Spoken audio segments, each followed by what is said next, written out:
back to Adventure 82. Strangely today I'm coming to you from my bedroom, which is a new one for you.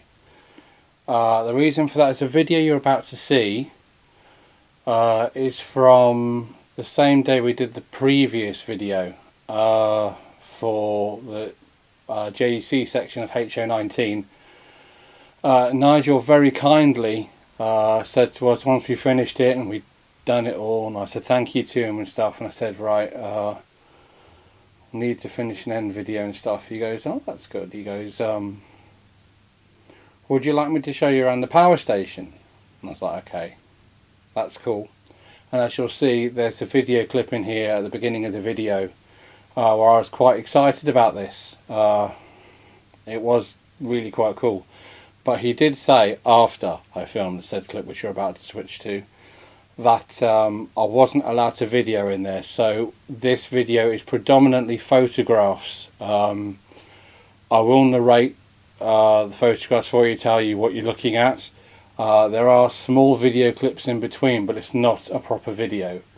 But I still think it's worth doing, because how often was anyone going to see inside the JEC power station now?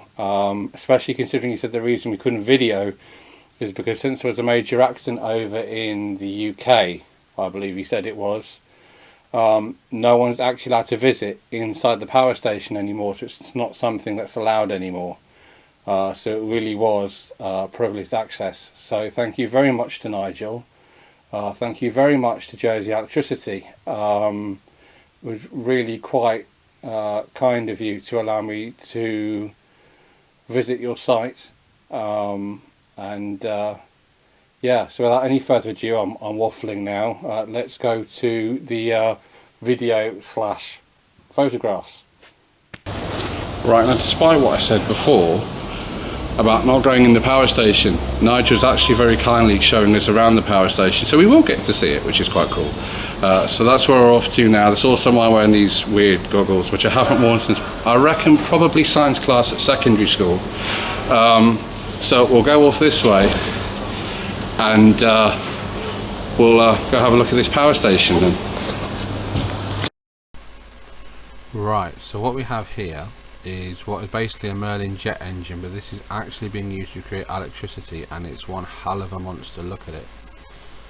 So if we're switching in a moment, you'll see, there you go, that's the massive air intake on this thing. It very inefficient though, it only makes a small amount of power for a massive amount of fuel that you can imagine it burns being a jet engine.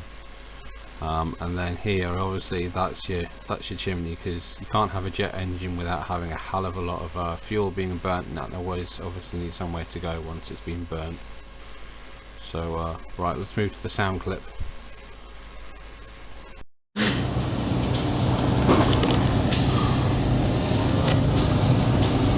Brackets for that are huge, and for obvious reason. I mean, look at this, the size of the bolts are massive.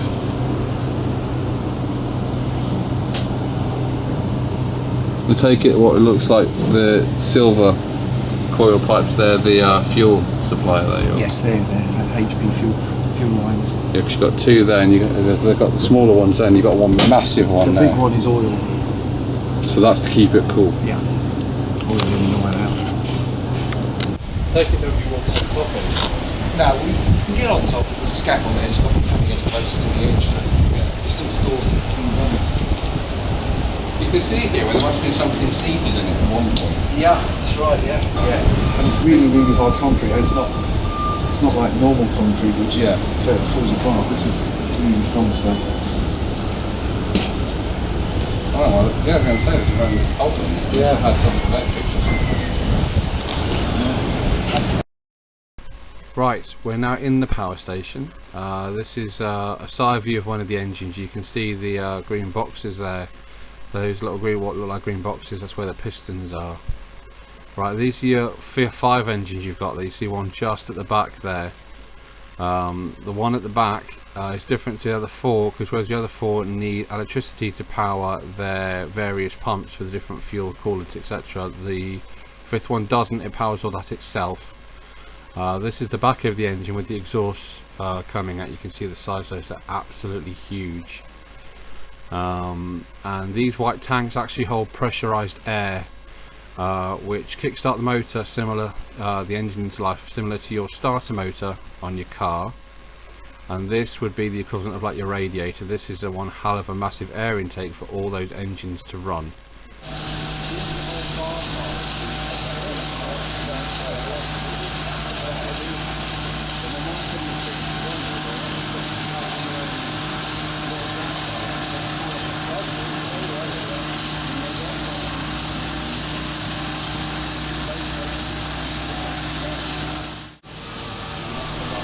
So what you're seeing here, what looks like in these blue cases, is actually the alternator. This is what the engines turn to actually produce the electricity that then comes out, eventually into your sockets out in the house.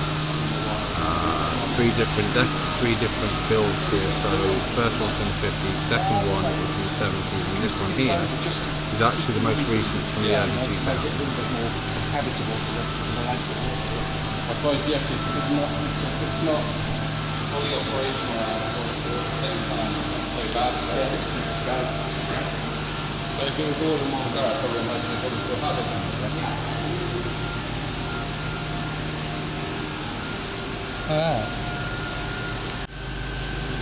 Structure was set up stronger this one. That was a 45 ton shell. So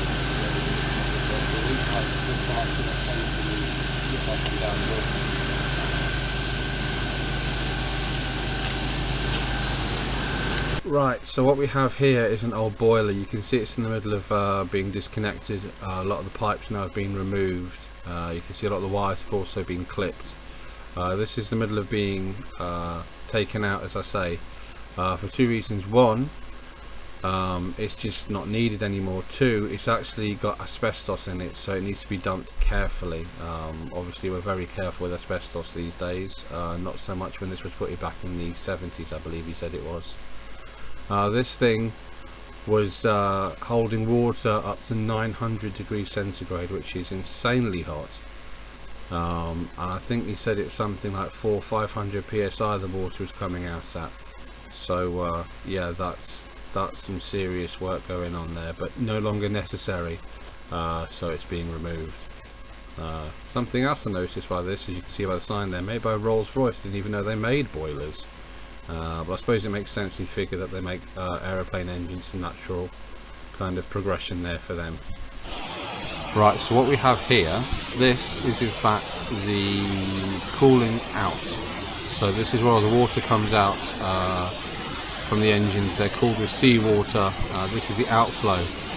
They're not on at the moment, so this is the actual flow when the engines are off. So I can only imagine how strong that is when they're on.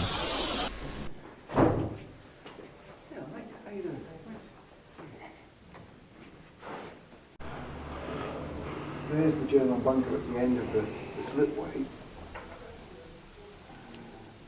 That crane actually collapsed.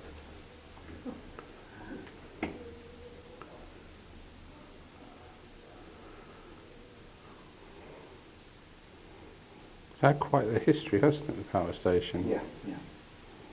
One way and another. Well, apparently, when there was bad storms, stones would be hitting the windows, not up there, sort of these windows here. They'd be flicked up from the beach. And apparently they tried to pour concrete to make this longer, and 2 storms just washed it all away, so they gave up. All right, so. I mean, that was in the 20s, 30s. This is the ones the Germans were trying to protect, isn't it? Probably, yeah. And there's a rationing of electricity certificate there.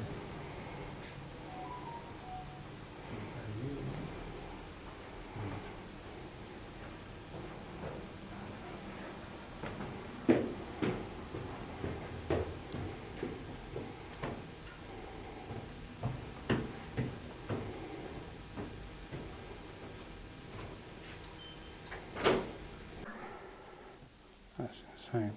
Right, so what Nigel is telling me is this little engine here, which isn't actually that little, is what you have inside the power station over here in Jersey. That's the one there's 4 of. And then this massive engine here, looks more like a block of flats with an engine built in, is what you get on a super tanker. Sizes. Yeah. That's insane. We stood at the bottom and people that. Yeah. That's quite, I'm just looking at these guys here actually, that's quite the fall. If they come from there and they fall down here. Yeah. It's probably actually why the railings are so high. That's mental. And so we're now back to my bedroom. Like I said, and you've now seen quite a bit of narration. I hope it was interesting for you. It was definitely interesting for me to visit. I do wish I could have videoed it properly, and I know there's information he gave me about some of those things you've seen there in those photographs and in those video clips that I don't remember, because my mind is a sieve. But again, massive thanks to him, Nigel, for letting me in, and I'll see you next week in another video, which, if everything goes according to plan, should be quite interesting.